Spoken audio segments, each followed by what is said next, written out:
Hey, I'm Super. The Friday the 13th series is generally considered part of the trinity of slasher franchises, along with Halloween and A Nightmare on Elm Street. And since I just did videos on those, and since I'm filming this and in theory releasing it on the 13th of this month, this has to be next. So join me on this trip to Camp Crystal Lake, New York City, a detour to Springwood, Ohio, and eventually the future in outer space as I dissect this corpse. Friday the 13th started off as a collaboration between director Sean Cunningham and writer Victor Miller in 1980. The impetus for this was to hopefully duplicate the success of John Carpenter's Halloween 2 years earlier, so Miller created a script about a mother who loved her son so much that when he died, she became a serial killer to get revenge. Betsy Palmer, who played Pamela Voorhees in the first film, has said she only agreed to do the movie because she needed a new car, even if the movie was, in her words, a piece of shit. The now very well-known sound effect icon of this series is frequently misheard and written by people as ch-ch-ch, ah-ah-ah. In reality, it's specifically based on Mrs. Voorhees' line near the end of the first movie, "Kill her, mommy," and thus it's supposed to be "k-k-k-ma-ma-ma." It doesn't really matter, but trivia. As with the first Halloween movie that it's copying, Friday the 13th starts with a shot from the killer's point of view. And that's something that gets done a lot in this series as it continues through the dozen films that have been made. The year is 1958. We watch two camp counselors sneak off to have sex, and then they get stabbed to death by an off-screen killer. The score in this first movie, and they follow along in the next several films, it's kind of got an interesting gimmick to it, where the score music is only there if the killer is present. The rest of that first movie takes place 21 years later in 1979, when a group of camp counselors get together to reopen Camp Crystal Lake in New Jersey. Over the course of the film, the counselors get killed one by one, with the film's big question being, who's doing all this killing? The various gore effects in this first film were done by Tom Savini, and some of it is really well done and inventive. One thing to note, early in this movie, there's a scene in which the counselors find a snake in a cabin and kill it with a machete. A lot of people thought for a while that this was one of Tom Savini's effect shots, but no, the actors just killed a live snake on camera with a machete. The guy who was the animal's handler was not told beforehand that they were going to kill the animal whose job it was to protect. This was a real dick move on the part of the people making this movie, to be honest. Eventually, it is revealed in this movie that there was a boy, Jason Voorhees, who had drowned in the lake next to the camp, and his mother now feels that they need to kill every counselor at the campsite. She gets beheaded by Alice, the lone survivor of the carnage of this first film, who then gets into a rowboat exhausted and traumatized, and just when you think it's over, the zombie corpse of Jason jumps out of the water and attacks her and pulls her under. She then wakes up in a hospital, tells them what happened, and the police tell her there was nobody else at the scene. They didn't find a boy in the lake, so it concludes with her thinking he's still out there. Victor Miller, the writer of this first movie, has said that he hates this ending. It's not something that he had written, and the future films in which Jason is still around continuing the killing, he hates that too, because it wasn't what he had intended. He was like, no, Jason's dead. But Cunningham wanted one last scare in the film after things had seemingly calmed down, and Tom Savini suggested that Jason be that final scare, and then created this whole makeup effect for his head. And that ending that they slapped together ended up being the real beginning of one of the longer slasher franchises in history, and changing the plan for what this series was. Initially, they wanted it to be similar to what the conception of Halloween 3 ended up being, where it was going to be the start of an anthology series, with each movie being connected by the date Friday the 13th. After the first film was a hit, and they decided to go with Jason for the second, that entire idea of a franchise being an anthology was quickly abandoned, and Friday the 13th just became the brand name for it. A lot of the movies don't even take place on Friday the 13th. Part 2 opens with Alice, the lone survivor of the last movie, but then she gets quickly murdered in her kitchen by an off-screen assailant. This scene is here solely to give us a reminder of the end of the first movie, which honestly is a little pointless, since it then goes to another group of camp counselors at Crystal Lake, and one of them eventually tells the whole story of Jason drowning and his mom murdering a bunch of people. Honestly, the rest of this movie plays out pretty much the same as part one structurally, except eventually it's revealed that Jason's the killer now, trying to get revenge for his mom, and he's wearing a burlap sack over his head. Jason does kill a dog in this movie, so be aware of that. At the end, it's revealed that it isn't the dead dog that we think it is, but it doesn't matter. There's still a dead dog, and honestly, that dead dog in that scene has more personality than most of the teens in this movie, so... Also, the main character in this, who is supposed to be the hero of this piece, uses the R word during a scene that's supposed to demonstrate that she has more compassion than the others at the camp. Which is an odd choice, but it was 1981 and it was still awful. At the end, she defeats Jason by impersonating his mother to confuse him and then hacks into his shoulder with his own machete. Part 2 really isn't a particularly interesting movie. It's mainly notable because it was the first real appearance of Jason as the main killer in the series. Part 3 that was filmed in 3D was next. One time saver for this movie, if you're just watching these and haven't watched them before, the first 5 minutes of this movie are essentially just the last 5 minutes of the previous film. It's the same footage, and then it goes to credits. Part 3 features a new group of teens, but this time they're not camp counselors, they're just a group having a trip to this remote cabin out near Crystal Lake. The main girl, named Chris, is eventually revealed to be trying to deal with an incident from a few years before where she was attacked by some guy in the woods, who later turns out to have been Jason, but it's kind of obvious that that's going to be a reveal, like there's no suspense there, whatever. Otherwise, this movie by and large follows the same formula as 1 and 2, where Jason just picks everyone off one by one and eventually gets defeated by Chris embedding an axe in his skull. Then she goes and gets in a rowboat to de-stress after this, as you do apparently in these movies, and they do a carbon copy of the ending of part 1, except it's Mrs. Voorhees jumping out of the water, which is something that never gets followed up on, and yeah. Was just a, let's do this again. The most notable things in this movie are that it's where Jason first has the hockey mask, and it's full of laughable shots to highlight the 3D effects. In fact, a few actors from this film have stated that the entire focus of the movie when it was being filmed was to make sure the gimmick shots worked and were picked up on camera properly. If someone messed up a line or flubbed something, as long as it didn't ruin the 3D shot, it didn't matter. There were no second takes because the performance was bad. There are 2 dead rabbits in this movie, but Jason didn't kill them, it was a snake.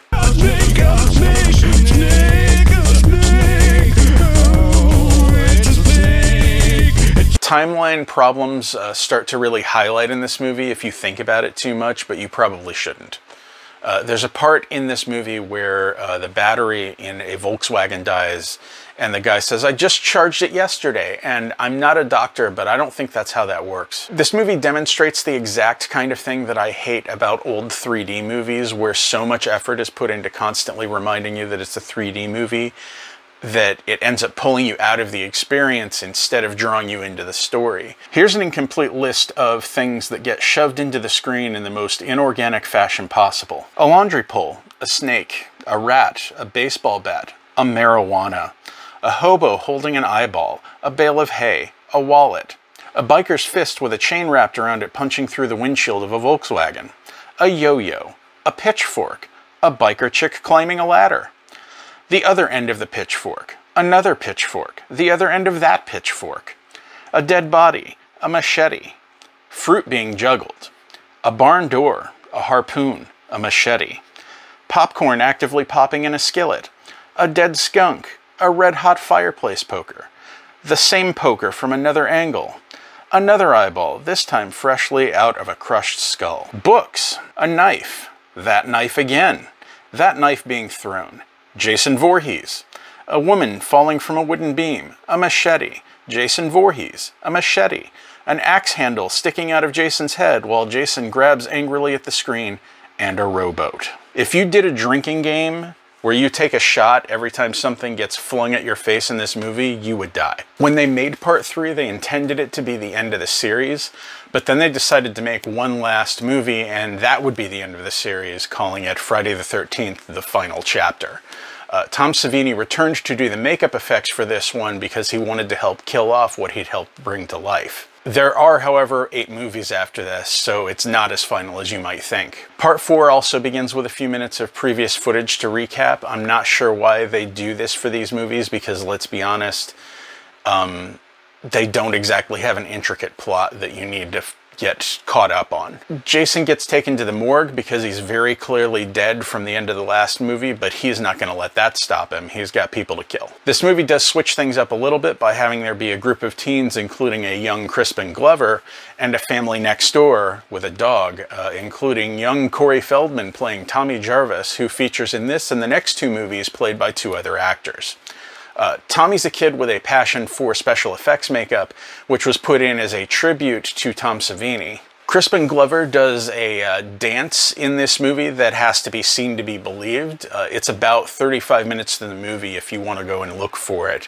The teens in this get picked off one by one, as per usual. Eventually, Tommy takes Jason down by shaving his own head to confuse Jason into thinking Tommy is his younger self, and then he stabs him a bunch of times, supposedly killing him, but now Tommy may be mentally scarred for life based on the weird, creepy close-up of his face that they show at the end. One big thing that's a little bit of a weird sort of continuity error here is there's a camper in this who turns out to have been the brother of one of Jason's victims from part 2.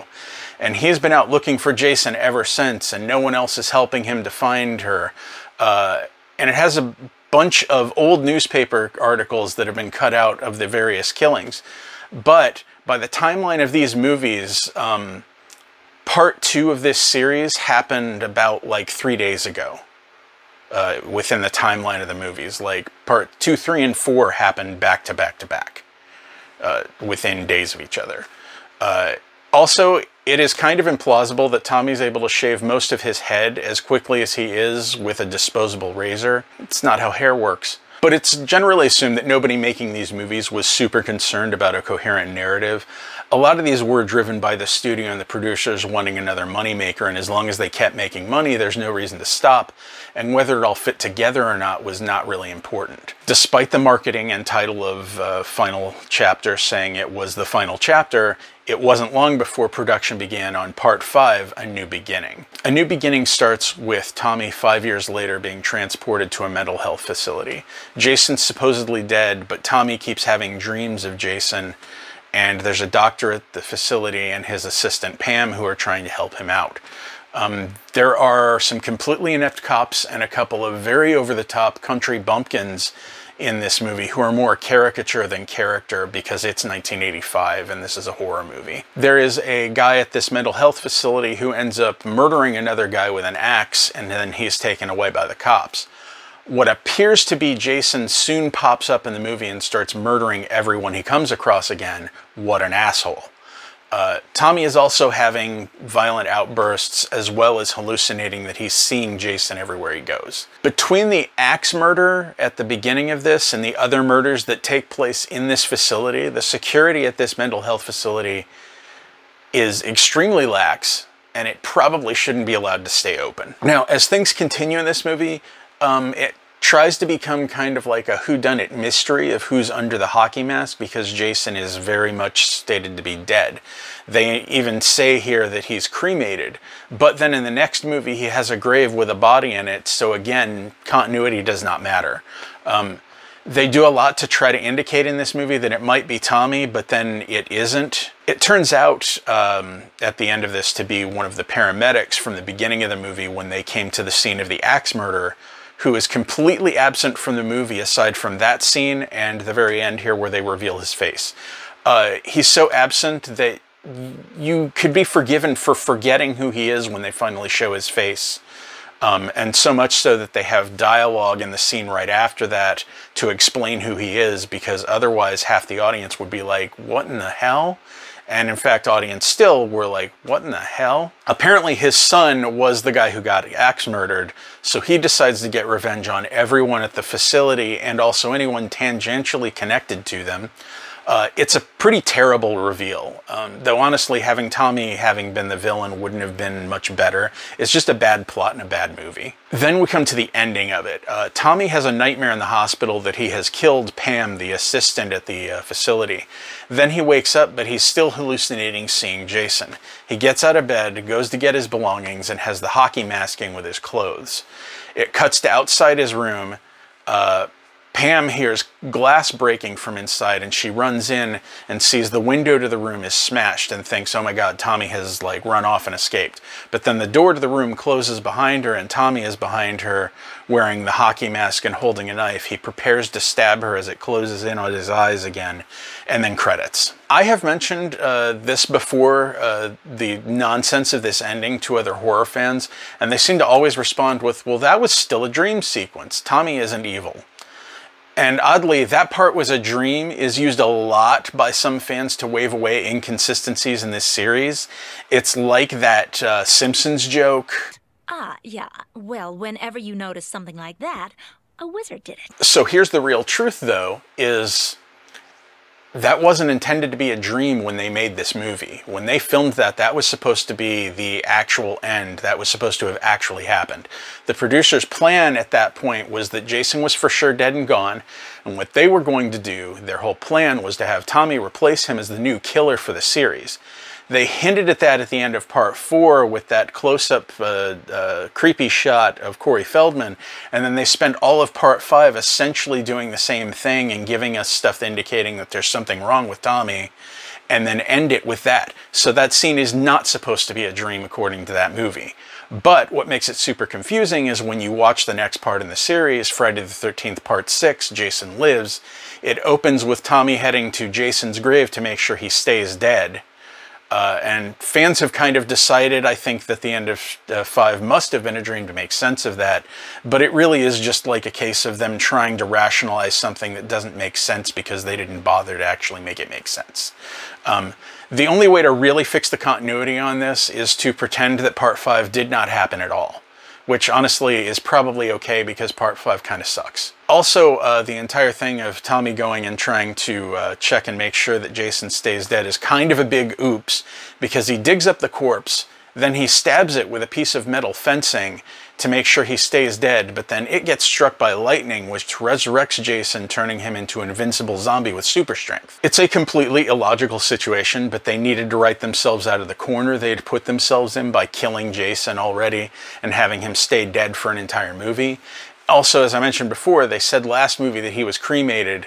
Their way out of that is to just hope that nobody noticed. That man is playing Galaga. Thought we wouldn't notice, but we did. Tommy doesn't need to do anything really here once he unearths Jason. That body is literally worm food. But he does, and now the rest of the movie is Tommy trying to fix his mistake. Also, the credits to this movie start with Jason doing a James Bond parody where he turns and throws a machete at the screen. For the Friday series, this is kind of a turning point where it goes into a lot of self-parody more frequently, and it's a major tonal shift. This movie is also where the series really becomes supernatural. Eventually, Jason makes his way back to Crystal Lake. Now it's renamed Forest Green because the town thought that changing the name would remove the bad association in people's minds. It doesn't in next movie, it's Crystal Lake again, but you know, they tried. Tommy ends up chaining Jason to a big rock and leaving him trapped submerged in Crystal Lake at the end of the movie. Tommy survives the fight, but isn't in any future films or ever mentioned again. He's mentioned in some comics and video games, but I'm not entirely sure how much those are canon. Things did get a lot more supernatural in the next movie in the series, which was Friday the 13th Part 7, The New Blood. This one is a little more of a departure, as it's more about one specific teen plot-wise.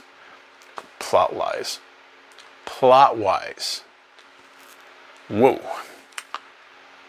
Tina, this character, is established at the beginning as having some form of psychic powers, causing her to accidentally kill her father when she was a child, drowning him in Crystal Lake. Years later, she returns to the lake with her psychiatrist and her mother, hoping she can get over her emotional issues by confronting her past. I mean, at least that is what the doctor says that they are doing and why they're there, but really, he's trying to push her emotional state so he can study her telekinesis and telepathic powers. Instead, she inadvertently frees Jason from his imprisonment at the bottom of the lake. She starts having visions of Jason after this murdering people, which her doctor insists are delusions, and is pretty much gaslighting her after this up until he gets killed, like he's intentionally hiding evidence from her that her visions are real. Then Tina's power eventually allows her to revive her dad, who comes back from the dead and jumps out of the lake to drag Jason into the lake, defeating him, which also brings the question, if she accidentally killed her dad and he drowned in the lake, how did nobody ever go back for that body? What happened there? I have more questions than answers, but it doesn't matter. When this movie was being put into pre-production, initially that was where they started having ideas for doing a Freddy versus Jason movie. But since they were owned separately by New Line and Paramount, and neither studio wanted to give the other one control of the project, it stalled out for about the next 15 years. So instead, what we got was this, which essentially was like Jason versus Carrie. I'm not sure that this movie really works great, but I respect that they were trying to do something different, and the tone of it is a lot more serious than Jason Lives. This was also the first of 4 films in which Jason is portrayed on screen by Kane Hodder, who has played the role more often than anyone else, and I personally feel did a pretty good job of giving Jason a specific body language and way of moving that adds to the portrayal of the character. When you don't have any dialogue, you got to find a way to get some stuff across, and he did that pretty well, I think. It's also interesting to note that Jason gets engulfed in flames in this near the end, and in that shot, Kane Hodder had set a record in cinema for the longest controlled burn on film at the time. He stayed lit up for about 40 seconds, and that is especially notable because Kane Hodder had almost died demonstrating a similar stunt several years before as a stunt performer. From here on, this series goes kind of bananas. Friday the 13th Part 8, Jason Takes Manhattan.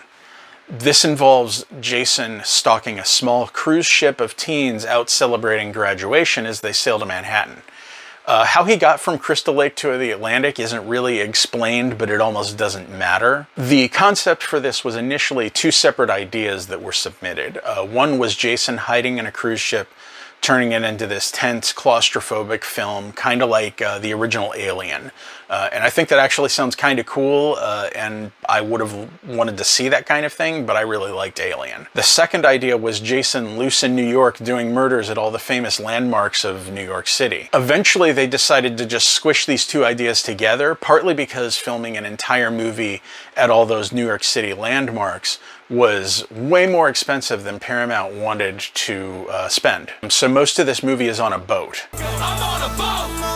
With just the last kind of third of the movie in New York. Parts of that filmed in Times Square, but mostly in Vancouver, pretending to be New York. How Jason keeps getting a hockey mask in this series after he lost the previous one is at least less implausible than the Halloween series, since it's just a hockey mask and not an oddly specific William Shatner mask from a 70s film that most people have never heard of. Now, as to why Jason bothers continuing to wear a mask or any kind of face covering remains kind of a mystery. He doesn't need it. It's kind of odd. Jason doesn't tend to hurt animals in these later movies, and Kane Hodder has been quoted as saying he doesn't believe that Jason would hurt an animal because he's hunting humans. So, Jason Voorhees, animal lover. There are occasionally some interesting kills in this movie, like Jason murders a conceited bully girl with a piece of broken mirror, and it's not interesting visually, but conceptually there's like a neat little irony to that, if I'm using irony right, and I'm probably not, because again, I grew up partially in the 90s. It's like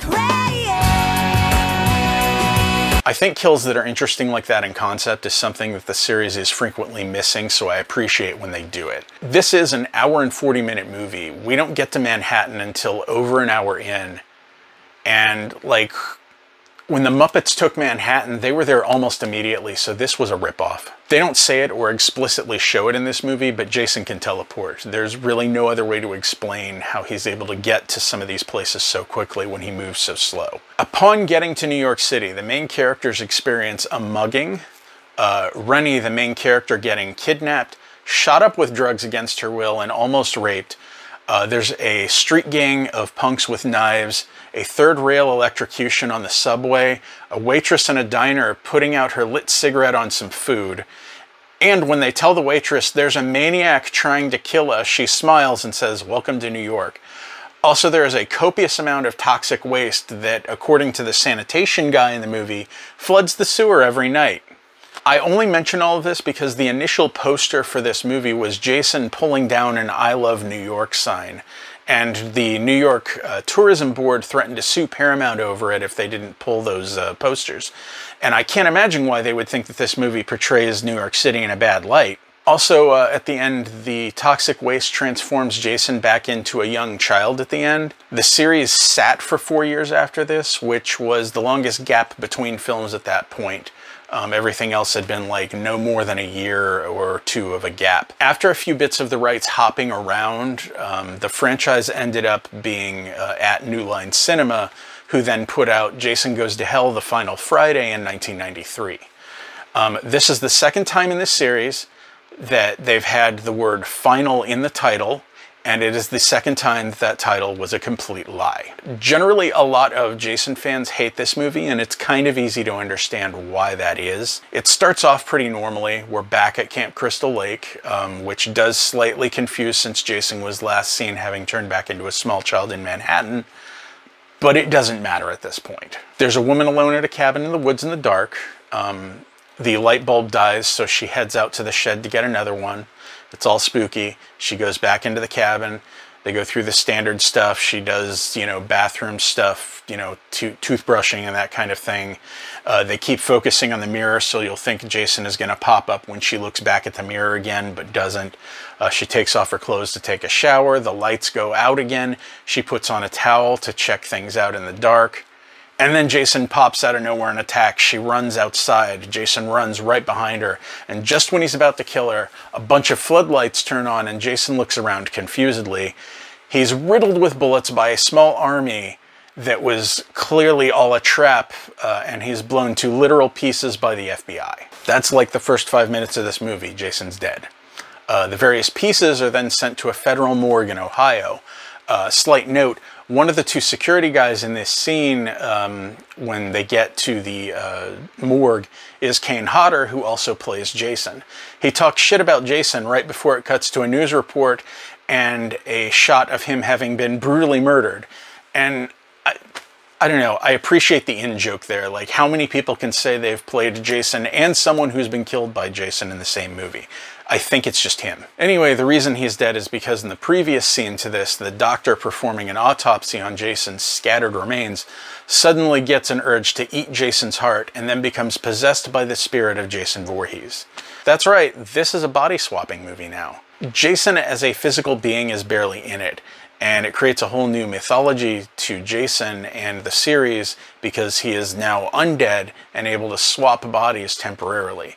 He can swap permanently if he's able to find a blood relative to swap into, but he also could be permanently killed by a blood relative if they happen to kill him with a special magic knife. Now, it's implied visually but not stated out loud that the reason that he's invulnerable and all of this is going on is because of the Necronomicon from the Evil Dead movies. As in, they use the actual prop from Evil Dead in this movie in the Voorhees house. And the director has said that it was his intention that that would be the conclusion you come to as a viewer, which means that Jason Voorhees is technically a deadite. Also, there's a scene of two people about to have sex in a tent. The girl pulls out a condom. The guy whines, "I hate these things." So she just tosses it aside and they keep going. And like, no, don't do this. If a guy does this and sits there and whines about, "Oh, I hate having a condom," he doesn't deserve sex.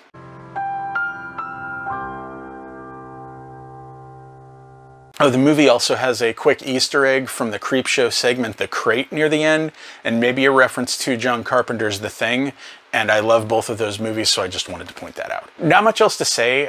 Jason possesses a string of people while he's trying to get at his niece and or her infant daughter so he can possess one of them and be reborn at full power. His niece gets the magic knife, stabs him in the heart, and Jason is literally dragged to hell by a bunch of hands coming out of the ground and pulling him under.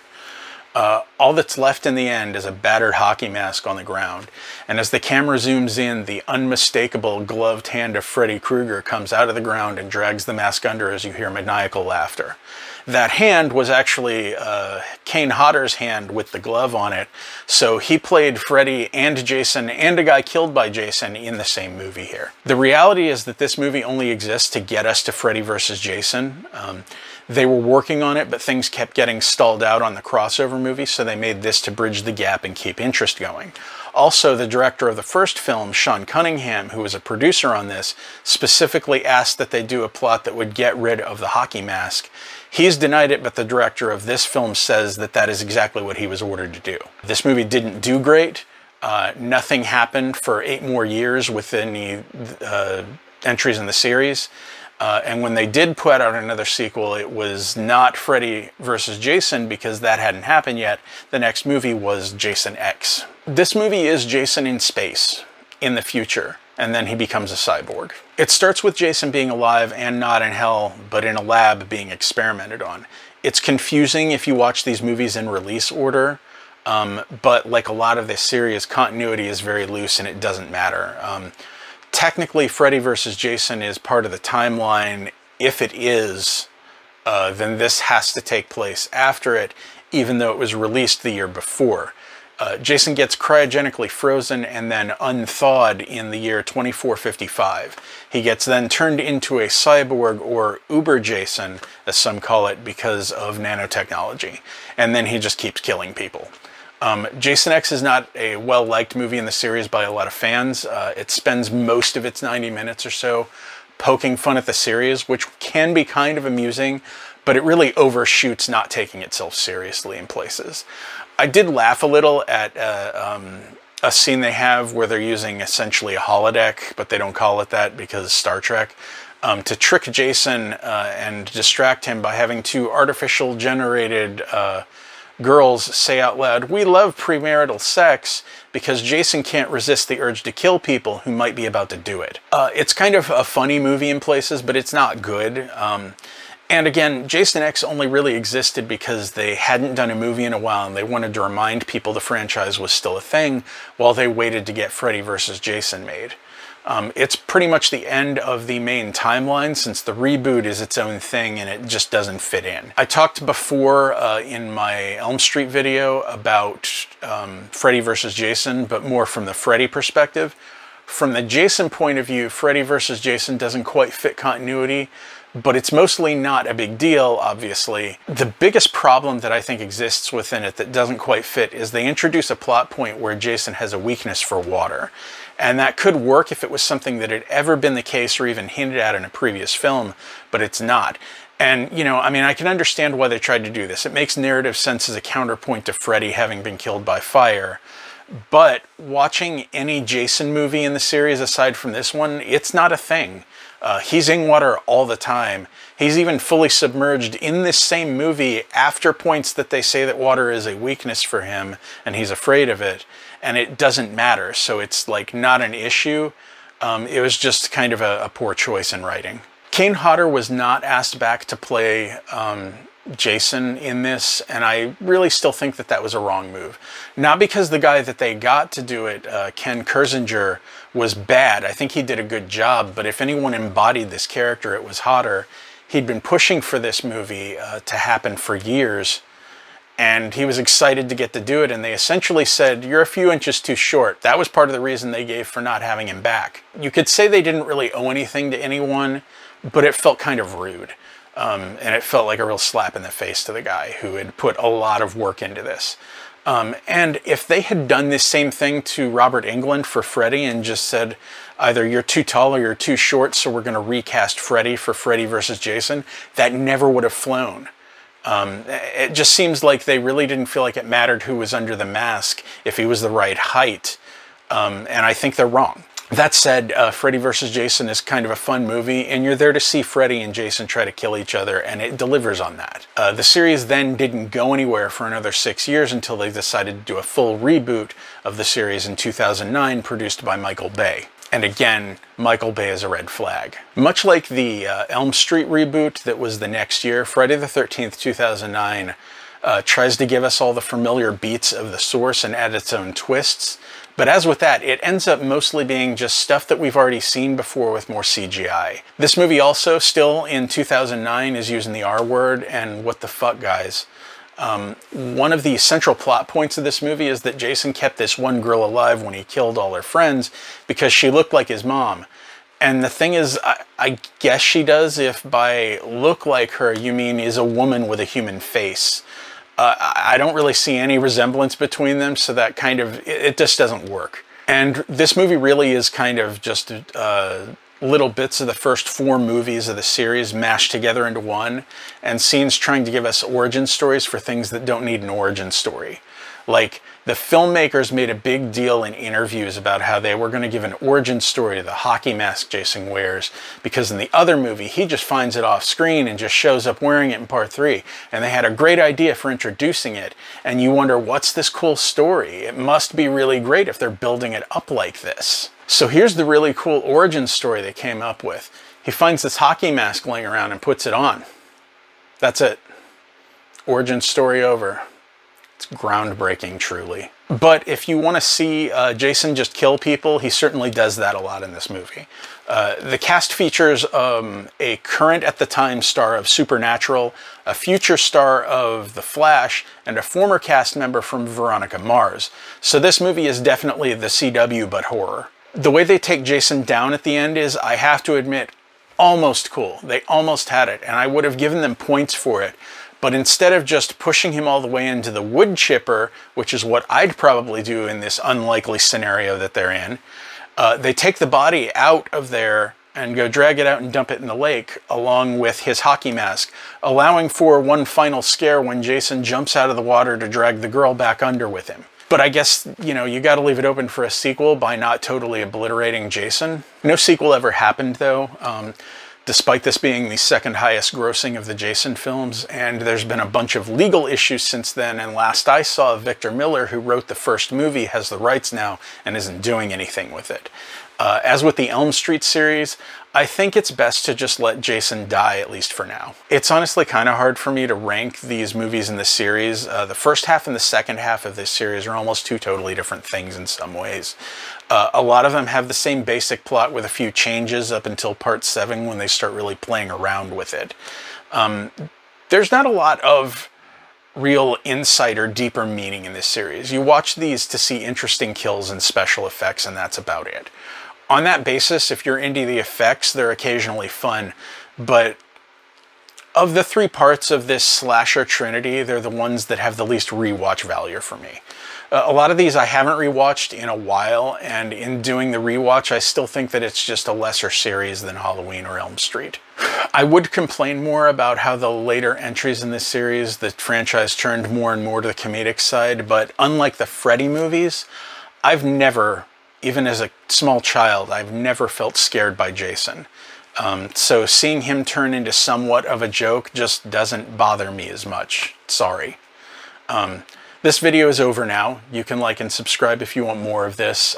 Leave a comment if you have a suggestion on a film series I should cover, or even a single film, because I'm open to suggestions from my fan base of 2 people. Thanks for coming to my meltdown.